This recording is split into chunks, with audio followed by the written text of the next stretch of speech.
5 seconds. Transforming the railways will require us to partner with the key stakeholders.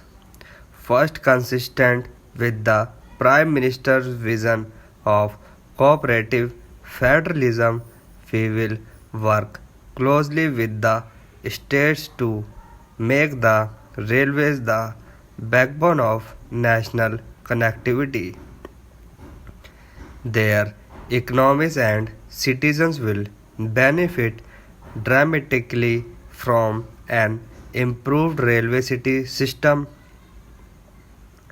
The voice of the locals will reverberate through the state governments in the planning and execution of railway projects.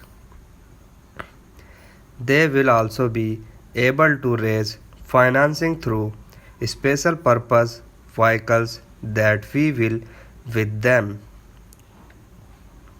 Most of them have already expressed a keen interest to make the improvement of the railways a joint endeavor and a shared success. Second, we will partner with PSU to ensure that sufficient capacity is built to transport critical commodities like coal, iron ore, and cement, etc., from where they are extracted or imported to where they are consumed or processed.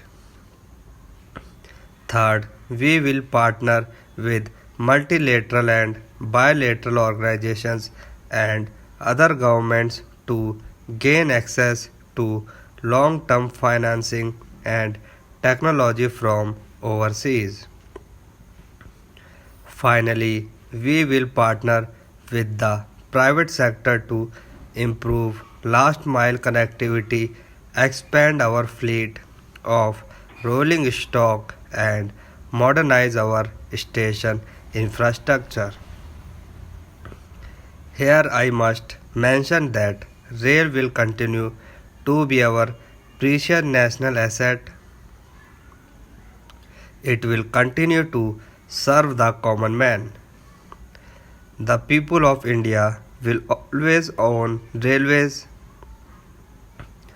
Over the next 5 years, we envisage an investment of rupees 8.5 lakh crore.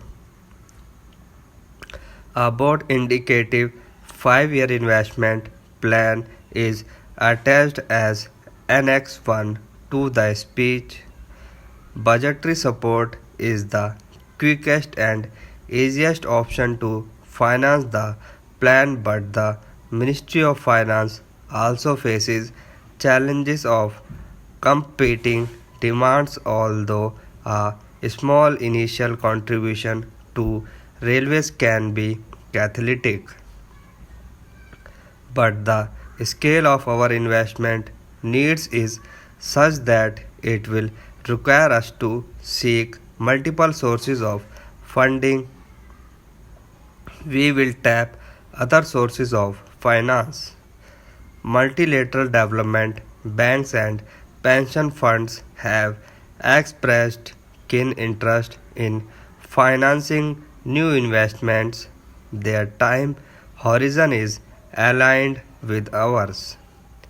They seek sources of predictable and recurring revenue which we can provide through the issuance of long-term debt instrument to fund revenue generating railway project.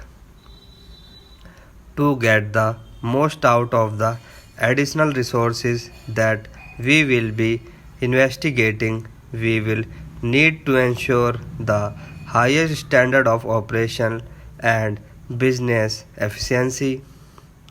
I am happy to report an improvement on our financial performance in the year 2014-15 relative to what we had anticipated earlier.